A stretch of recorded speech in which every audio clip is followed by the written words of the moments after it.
Breaking news, the Department of Homeland Security has just confirmed to CNN that federal law enforcement agents have raided properties owned by musician and producer Sean Diddy Combs.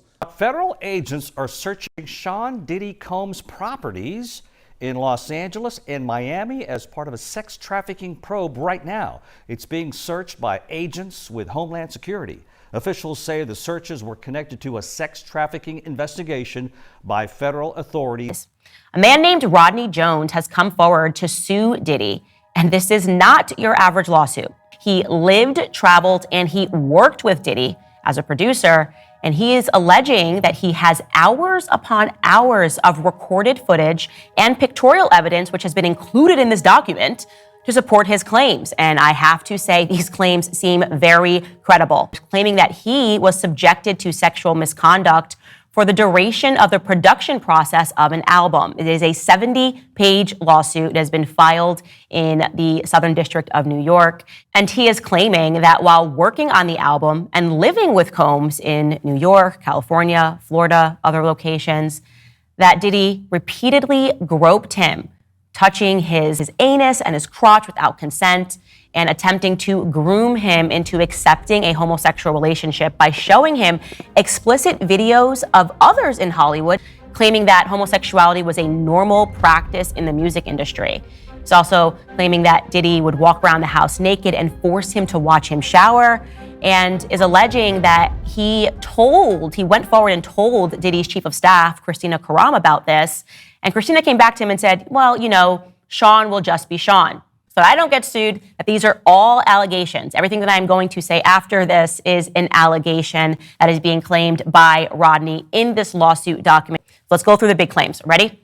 Number one, this is perhaps the biggest claim, is that Diddy and his son murdered someone in plain daylight and got away with it. And they are implicating the LAPD in this madness because they produced fake reports. And he's got some real good evidence to back up these claims. He includes in his lawsuit this photo of the bathroom, or of the blood in that bathroom. And then it is stunning because he also shows how the media then reported it, right? A fake police report was produced, and then fake headlines were the result. This is CBS News.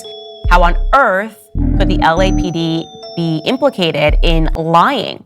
Well, he alleges that there is an individual, again, that they know that they can call to clean up any types of murders, and that individual will make sure the right officers write down the fake police reports, and that those are then fed to the media to cover up murder. The second big explosive thing that comes from this document are the allegations that Diddy hosts freak-offs, essentially sexual events to procure blackmail on other people in the industry. That they all come and they have these drug-fused parties with underage boys, with underage girls.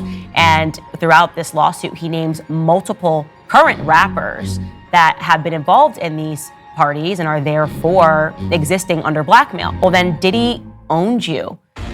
And I wonder if a lot of these artists are existing within this blackmail ring. And also, where have we heard this before? Oh, yes, of course, Jeffrey Epstein, who was bizarrely protected. He was clearly an asset of not just the CIA, but also potentially the Mossad over in Israel. And he, too, had so much access, so much wealth, and he got away with it for years, procuring what very clearly is blackmail on politicians. So what we are recognizing is that this ring also exists within Hollywood. Explosive allegation number 3 was that there's even a Ghislaine Maxwell, so to speak, a madame, and that is the other woman that is listed in this lawsuit, his chief of staff, Christina Karam. Her job, as alleged in this lawsuit, was to keep Diddy high. I'm going to tell you what this lawsuit says explicitly about her.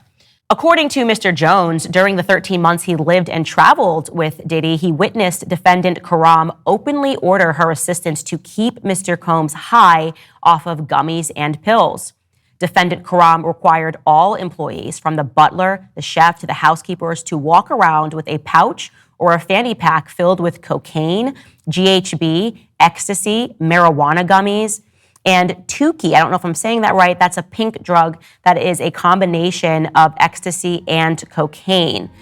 She also ordered, allegedly, sex workers and prostitutes for Mr. Combs, and would order the distribution of ecstasy, cocaine, GHB, ketamine, marijuana, and mushrooms to Mr. Combs and his celebrity guests who were present on his rented yacht and in his homes throughout LA, New York City, and Miami.